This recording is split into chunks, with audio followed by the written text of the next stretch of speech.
Hello everyone, good morning. कैसे हो आप सब लोग? उम्मीद करती हूँ आप सब लोग बहुत बढ़िया होंगे। तो अभी सुबह के 11:15 बज रहे हैं और आज अभी ये पहुंचे नहीं क्योंकि कल ये निकल चुके थे और अभी भी पहुंचे नहीं है। अभी मेरी बात हुई है फोन से। तो आज ना मैंने कुछ भी नहीं बनाया ब्रेकफास्ट में।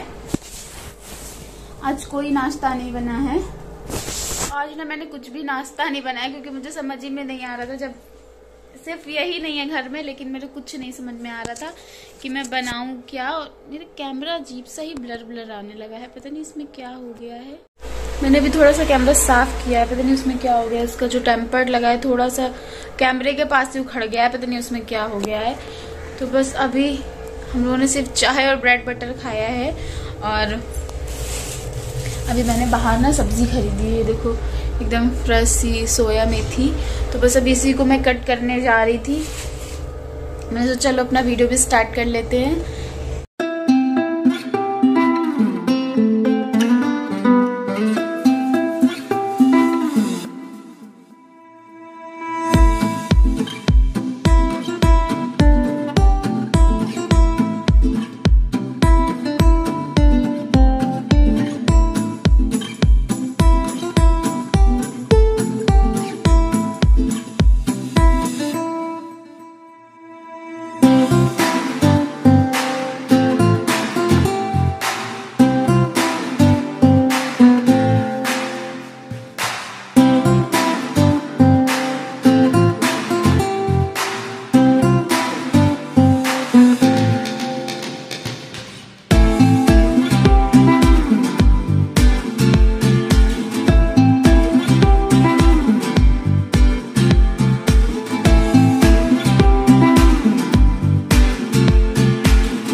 तो आराम से मैं यहाँ पर दोपहर को सब्जियाँ काट रही थी और मुझे नहीं पता था कि आज क्या होने वाला है।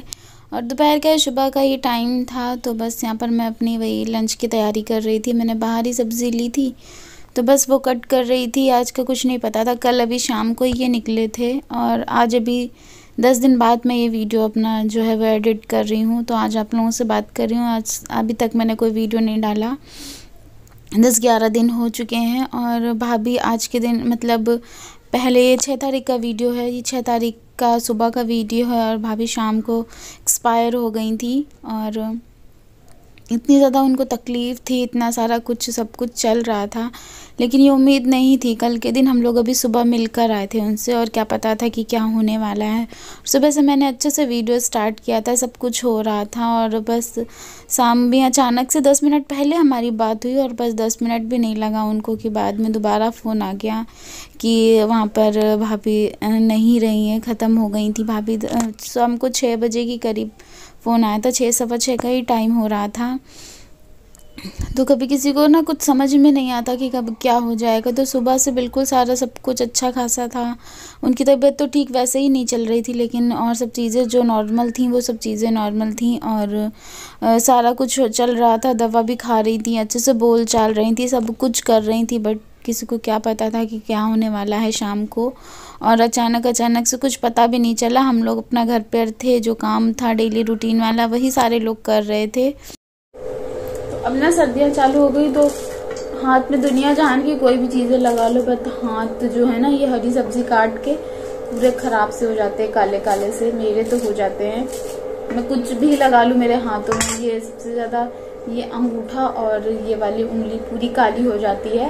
और इसमें मेरे हाथ भी अजीब से हो गए, फट भी रहे हैं, पता नहीं क्यों। तो इतनी सर्दी भी नहीं चालू हुई है लेकिन फिर भी अभी फटने लगे मेरे अभी से हाथ।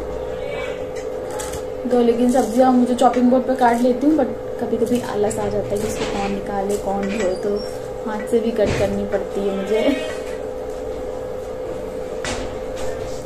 तो हुआ कुछ यूँ था कि हम लोग अपना फ़ोन पर बात कर रहे थे डेली। फ़ोन दिन में 10 बार तो हम लोग बात करते ही करते थे कि अब क्या हाल है, अब क्या हाल है। वो बराबर ऑक्सीजन पर थी 2 महीने से, तो मतलब ऑक्सीजन का 1 सेकंड के लिए भी नहीं हटता था। तो इस वजह से पूरा दिन तो हम लोग नहीं, बट थोड़ा बहुत देर के लिए जा पाते थे जब भी जाते थे।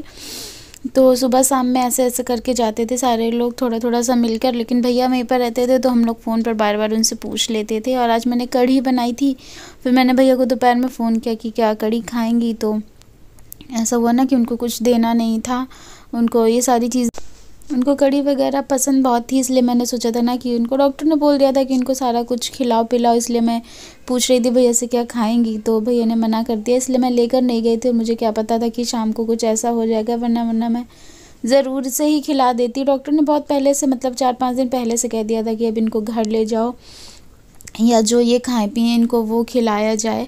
बट ऐसा हो रहा था ना कि हो सकता है थोड़े से कहीं ना कहीं किसी तरीके से आराम मिल जाए, तो फिर हम लोगों ने ये नहीं दिया।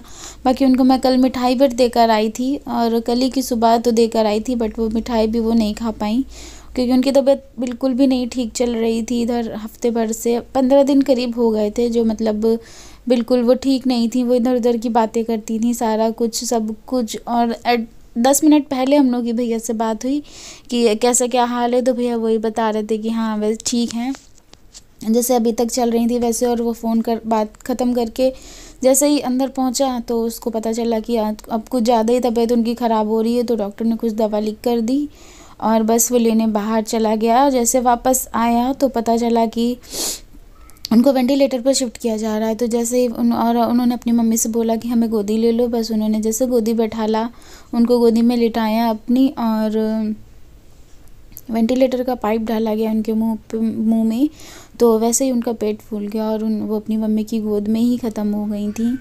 तो मतलब पता भी नहीं चला कि कितनी जल्दी क्या से क्या हो गया। और अभी इस समय उनका क्रेटनाइन भी बहुत ज़्यादा बढ़ा हुआ नहीं था, सब कुछ चीज़ें मतलब चल रही थी ठीक ठाक भी नहीं कह सकते, लेकिन चल रही थी। जितना पहले बढ़ चुका था फिर कंट्रोल में आ गया था, अभी तो 5 से 6 तक बढ़ता था, फिर डायलिसिस हो जाती थी हर दूसरे दिन तो कम हो जाता था।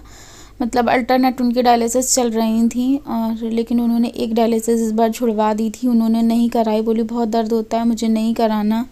बस फिर बोले कि नहीं मैं मंडे वाली डायलिसिस पूरी कराऊंगी, और किसी को क्या पता था कि मंडे को क्या हो जाएगा। संडे शाम को ही वो ख़त्म हो गई और कुछ भी पता ही नहीं चला कि कैसे से क्या हो गया। तो अभी इस